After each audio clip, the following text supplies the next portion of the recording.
Čest soudruzi. Naši hodinu začneme sovětskou hymnou a slávou Stalinovi.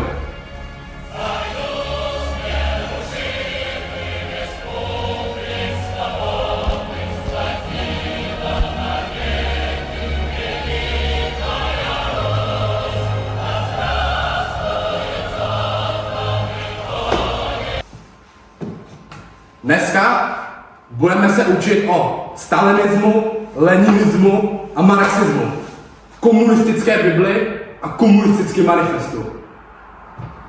Může mi někdo říct, kdo to byl Marx? Ty? Ano, to bylo správně. Co jsi to řekl, Pepo? Že to byl imperialista? To byl kreten. Ten si dlouho nesedne. Neuvidí světlo maturity. Dneska si někoho vyzkoušíme. Pepo, chceš jít? Mně se moc nechce. To víš, že jo, pojď sem. Tak, řekni mi, kdo to byl Stalin. Stalin byl mírový borec. Ano, to je správně. Sedej. Soudruzi, příští hodinu si napíšeme test. Ten test bude na marxismus, leninismus a stalinismus. Bude to ze 400 stránek této učebnice. Tak se mějte. Čest, soudruzi.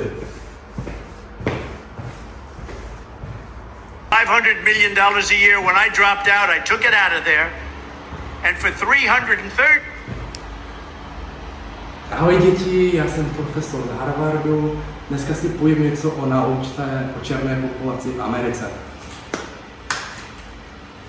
Kdo to hodil? Proč to zhodila? Jako máš jako nějakou vnitřní motivaci pro to, abys to hodila dělat takové věci. Ale v pohodě, mě jako estrogen neumožňuje se jako naštvat. Takže v pohodě. Dneska bych si jako vyzkoušel, jak moc víte o černošské populace a její historii v Americe. Tak můžeš mi říct, ty Pepíku, co o tom víš? Ne, díky.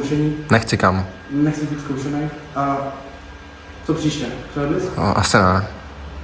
Pohodě, já tě nemůžu nutit proti tvé vlastní vůli, takže to necháme být. No, chtěl bych jenom říct, že ten, kdo tady teďka nechce být, může odejít.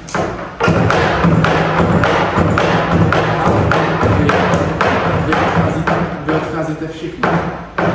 Tak to nevadí, půjdeme spolu na zmrzku, pojďte všichni, jdem.